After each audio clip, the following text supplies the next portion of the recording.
Blessings from This Other Side by Sylvia Brown. Wisdom and comfort from the afterlife for this life.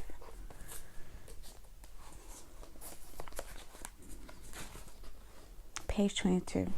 Getting through it. I wish that, as was with all the other chapters in this book, I had some wonderful exercise to help lessen your grief or to speed you through it when you're in its grip. Unfortunately, learning to survive it is part of the reason we chose to experience another life on earth. Since it's absolutely true that what doesn't kill us makes us stronger, grief ultimately strengthens and expands our spirits. However small and powerless it makes us feel at the time, there is no grief on the other side, so this is the only place where we can confront it, grow from it, and add its depth to our eternal wisdom. Remember, our time on earth is school. Grief is the toughest course we sign up for. To pass that course, we have to survive it. It's as simple and as hard as that. And here are a few tips that I hope can help you get through it. As I mentioned earlier, grief, whether it is a loved one's or your own, puts you in the survivor mode. Nothing more, nothing less. Normal life seems like an alien concept. You can't remember what normal felt like, and you certainly can't believe it's something you can ever look forward to again. As basic as these reminders are, be sure to eat and sleep as regularly as you can, because in survivor mode, basics become all the more important and yet the easiest to disregard when you truly believe that nothing, including your own maintenance, seems worth the effort it takes. And then, just hang on. You will be back to normal again one day. It won't be the same, and I won't give you the false hope of telling you it will. But one day in the near or distant future, you'll wake up one morning with some purpose and some form of peace in whatever your new definition of normal turns out to be. Ask for any and all help you need. Those who truly love you want to help you if you can give them even a hint of what they can do. And there are doctors, psychologists, and support groups who really do understand exactly what you're going through and are trained to make a difference. Take advantage of your standing invitation to call the crisis hotline at my office any time of day or night at 408-379-7070. No one can take your pain away, but there are people out there who can and want to take your hand and guide you through it so that someday you'll be strong enough to do the same for someone else. This is just a fact, no matter how tempting it might be to fool yourself about it. Drugs and alcohol can't take your pain away either. They can only postpone it. Hard as it is, with the exception of prescribed medication from a qualified physician. Don't anesthetize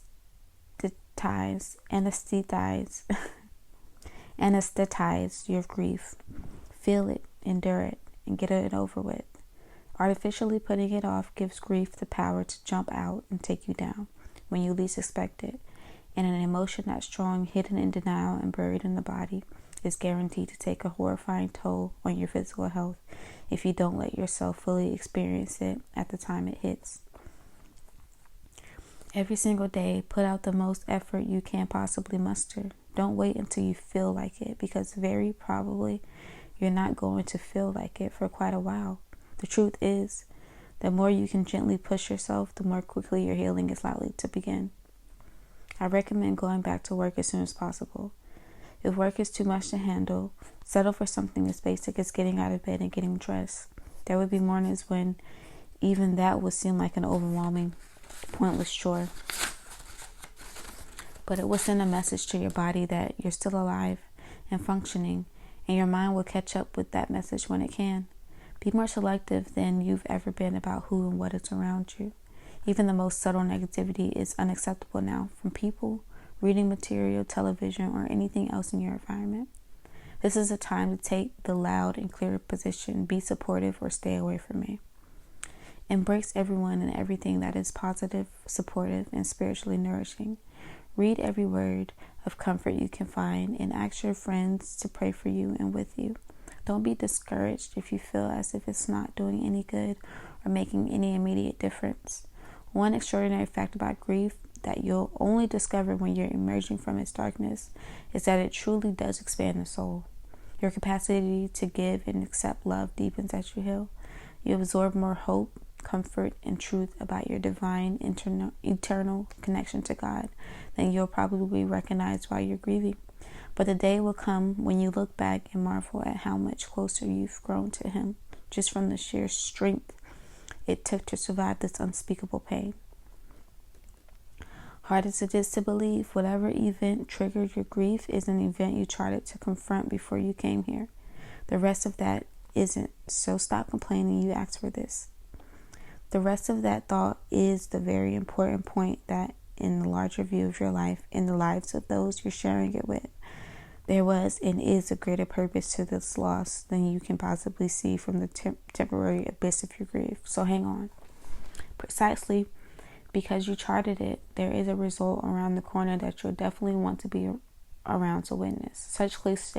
Such cliches as sooner or later, some good will come from this. And one way or another, these things always work out for the best. Or without realizing it, another way of saying, since this is a part of the contract I made with God, there's a reason for it that I'll understand and appreciate someday.